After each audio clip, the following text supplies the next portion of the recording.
The glycolysis. Glycolysis basically क्या होता है कि इसमें ग्लूकोज ब्रेक डाउन होता है into 2 molecules of pyruvate, along with हमारे पास एनर्जी जनरेट होती है। तो यहाँ एक एनर्जी इन्वेस्टमेंट फेस होता है और दो फेसेस होते हैं बेसिकली, एनर्जी इन्वेस्टमेंट फेस और फिर energy generation face. In energy investment face 2 molecules of ATP used, and in the energy generation phase 4 molecules of ATP generate, and there are net production of 2 ATPs along with 1 production of 1 molecules of NADH।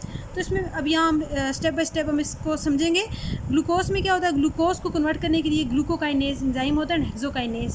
तो इन दोनों enzyme ये कब कब act करते हैं, सारे जो बाकी जितने सेल्स और टिश्यूज़ हैं उनमें हेक्सोकाइनेज होता है, उसकी जो एफिनिटी है वो बहुत ज़्यादा होती है ग्लूकोज से, तो वो ATP को यूज़ करते हुए ग्लूकोज 6 फॉस्फेट में कन्वर्ट करा देता है। लेकिन लिवर और बीटा पेंक्रियाटिक सेल्स में क्या होता है कि ग्लूकोकाइनेज होता है। ग्लूकोकाइनेज तब ही एक्ट कर रहा होता है ग्लूकोज पे जब हमारे पास ग्लूकोज बहुत ज़्यादा होता है। ग्लूकोज जब बहुत ज़्यादा होता है तो ग्लूकागॉन रिलीज होता है। ग्लूकागॉन रिलीज होता है तो वो क्या करता है कि एडिनिलाइल साइक्लेज को एक्टिव करके कैम को करवा रहा होता है। तो जब कैम एक्टिव होगा तो फिर हमारे पास ग्लूकोकाइनेज एक्टिव हो जाता है और वो देन हमारे पास ग्लूकोज को ग्लूकोज 6 फॉस्फेट में कन्वर्ट करवा रहा होगा।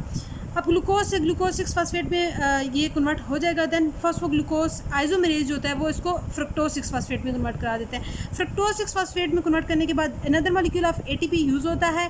और ये जो बेसिकली स्टेप है ना, जो फ्रक्टोज 6 फॉस्फेट से फ्रक्टोज 1,6 बिस फॉस्फेट को जो कन्वर्जन वाला स्टेप है, ये रेट लिमिटिंग स्टेप है।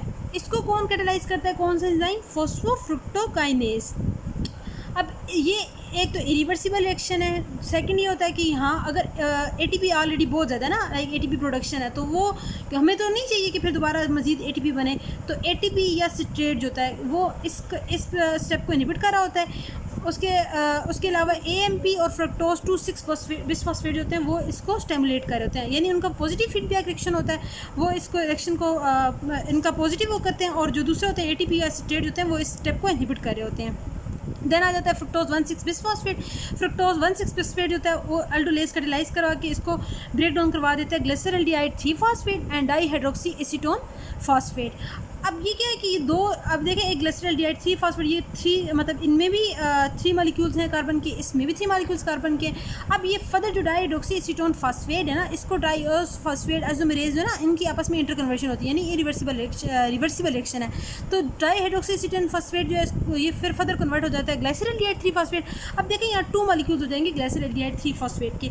अब जो ग्लिसरल्डिहाइड 3 फॉस्फेट है वो क्या होगा कि उसको फिर फर्दर कन्वर्जन होगी हमारे पास, यहाँ बेसिकली NADH जनरेट होता है, ठीक है। ग्लिसरल्डिहाइड 3 फॉस्फेट को डीहाइड्रोजनेशन होती है, यहाँ से डीहाइड्रोजनेज एक्ट कर रहा होता है और यहाँ एक इनऑर्गेनिक फॉस्फेट ऐड हो रहा है और साथ में NADH मॉलिक्यूल जनरेट हो रहा होता है।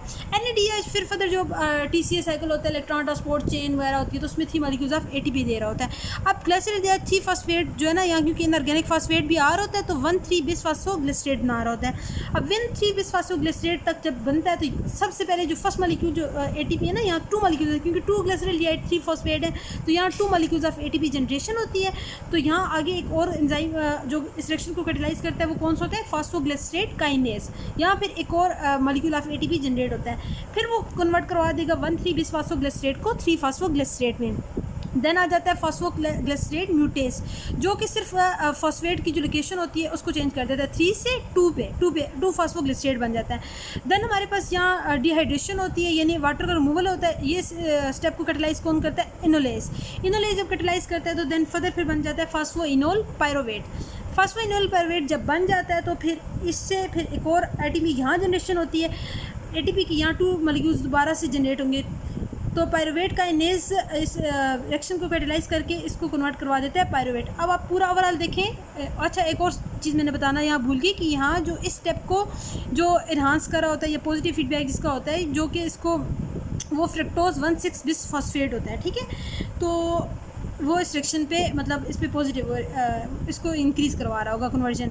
तो अब क्या है कि यहाँ देखें 2 मॉलिक्यूल्स ATP, एक यहाँ यूज़ हो रहा था, एक यहाँ यूज़ हो रहा था। 2 मॉलिक्यूल्स जो है ना, ये एनर्जी जो कंजम्पशन फेस है तो उसमें 2 मॉलिक्यूल्स ऑफ ATP यूज़ हो गए हैं। देन हमारे पास क्या होता है कि NADH एक जनरेट हो रहा है, और यहाँ NADH एक नहीं बल्कि 2 NADH जनरेट हो रहे हैं। 2 NADH जनरेट होते हैं क्योंकि ग्लिसरॉल डाइऑक्सी एसीटोन फॉस्फेट भी तो इसी में कन्वर्ट होता है ना। तो यहाँ हमारे पास जो ग्लिसरॉल डाइऑक्सी फॉस्फेट वो 2 बन जाएंगे, ये वाले क्योंकि इसमें कन्वर्ट हो जाएगा तो ये 2 हो जाएंगे।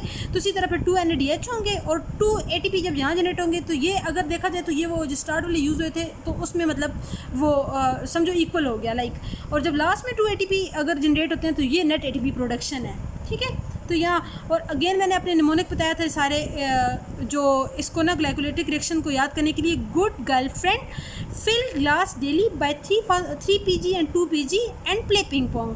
गुड से ग्लूकोज, गर्ल से glucose 6 phosphate, friend fructose 6 phosphate, fill fructose 1,6 bis phosphate and glycerol dioxide 3 phosphate, daily से dioxy acetone phosphate, by 1,3 bis phosphoglycerate, 3 PG से 3 फॉस्फोग्लिसरेट एंड 2 PG से 2 फॉस्फोग्लिसरेट, प्ले से फॉस्फेनोल पायरोवेट, पिंग पोंग से pyruvate. तो ये सारे steps हैं basically, easy करके मैंने आपको समझा दिया। होप सो आपको सारा समझ आ गया होगा।